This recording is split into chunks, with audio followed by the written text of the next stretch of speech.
Hola, bienvenidos a este tercer estudio de Teología para Todos, donde estamos viendo eclesiología. Si les gustan estos videos, pueden suscribirse, compartir, y si le dan a una campanita que hay ahí, les va a notificar cada día que nosotros subimos un estudio nuevo. Lo estamos subiendo todos los martes. Así que bueno, seguimos adelante con la formación de esta iglesia. Todavía estamos en esta etapa de nacimiento. Hemos visto lo más importante de la iglesia es Jesús, sus enseñanzas, el Espíritu Santo que él iba a dejar sobre la iglesia. Y este capítulo lo hemos llamado sobrenatural, porque la formación de esta iglesia es sobrenatural. Acabamos de ver la vida de Jesús.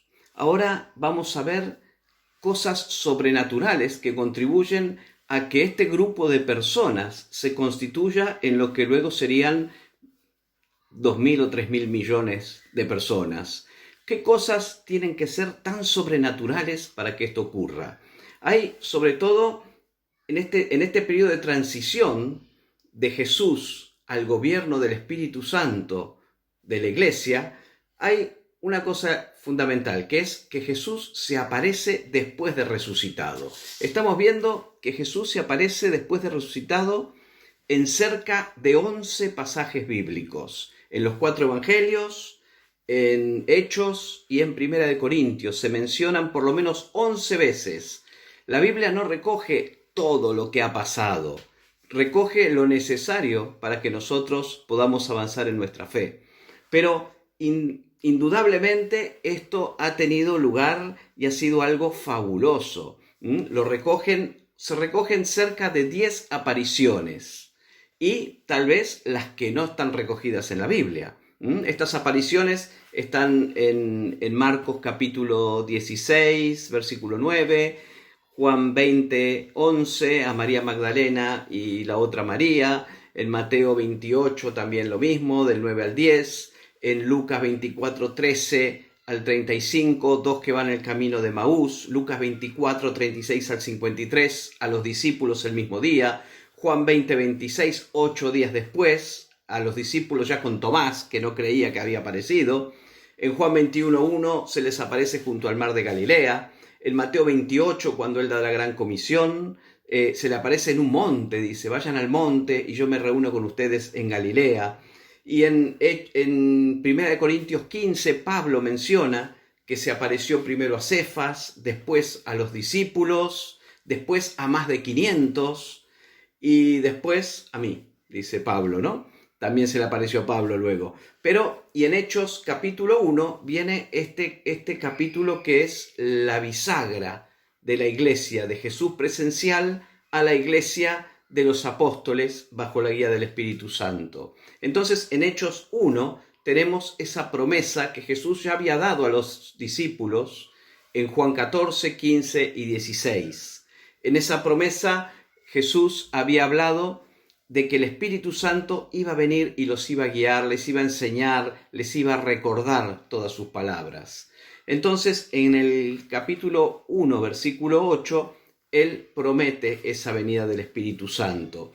Entonces, en Hechos capítulo 2, dice que estaban todos reunidos y de repente vino del cielo un estruendo como de un viento recio que soplaba, el cual llenó toda la casa donde estaban sentados, y se les aparecieron lenguas repartidas como de fuego, asentándose sobre cada uno de ellos, y fueron todos llenos del Espíritu Santo, y comenzaron a hablar en otras lenguas, según el Espíritu les daba que hablasen. Y no fue la única vez. Después en Hechos 4:31 se puede leer también que después de una predicación fabulosa, dice que cuando hubieron orado, el lugar en el que estaban congregados tembló y todos fueron llenos del Espíritu Santo y hablaban con denuedo la palabra de Dios. Es decir, este poder del Espíritu Santo, esta llenura del Espíritu Santo, inundó a los apóstoles y hizo que sucedieran cosas sobrenaturales, cosas como sanidades y milagros. Dice en Hechos 2:43 que muchas sanidades y milagros eran hechas por manos de los apóstoles. En los primeros capítulos del libro de los Hechos vemos a Pedro y a Juan sanando a un cojo, y entonces, sobrenaturalmente también, la gente era convencida de la realidad de Jesús, de que Jesús era el Mesías.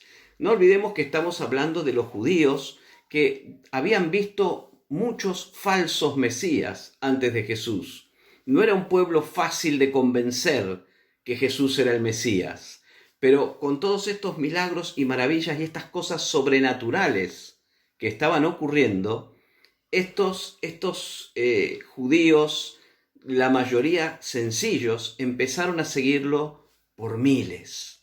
Dice en Hechos capítulo 2, después de la primera predicación de Pedro, y ahí tenemos también cosas sobrenaturales, porque Pedro era un hombre sencillo, y da una predicación que seguramente cualquier fariseo o cualquier doctor de la ley podía haber dado mejores predicaciones que Pedro, pero ahí estaba el poder sobrenatural de Dios para la creación de la iglesia.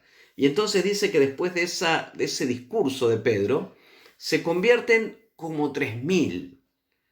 3.000 personas, estamos hablando muy pocos días o semanas después de la resurrección de Jesús, de la crucifixión y resurrección.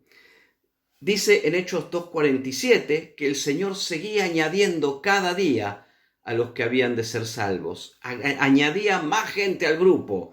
Y en Hechos 4:4, después de otro discurso de Pedro, que no había estudiado milética, ni hermenéutica, ni nada, solamente decía lo que había experimentado, creyeron, dice, como 5.000 en Hechos 4:4. Es decir, si empezamos a hacer cuentas, en pocas semanas esta iglesia o esta comunidad, porque esto todavía era una comunidad, llegaron a ser miles de personas. Por eso es que los judíos, los líderes, estaban tan preocupados y encarcelaron a Pedro y a Juan, porque esto no era un movimiento pequeño, una pequeña secta que se juntaba en algún lado. Aquí ya estamos hablando de una pequeña ciudad.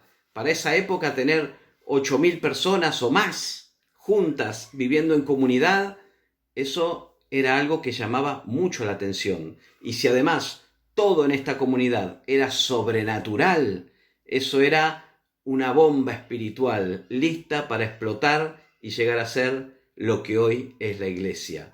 Fabuloso el comienzo sobrenatural de la iglesia. Así que, hermanos, vamos a empezar a estudiar el libro de los Hechos, los hechos sólidos que tenemos en el próximo capítulo. Te esperamos la semana que viene aquí en Teología para Todos.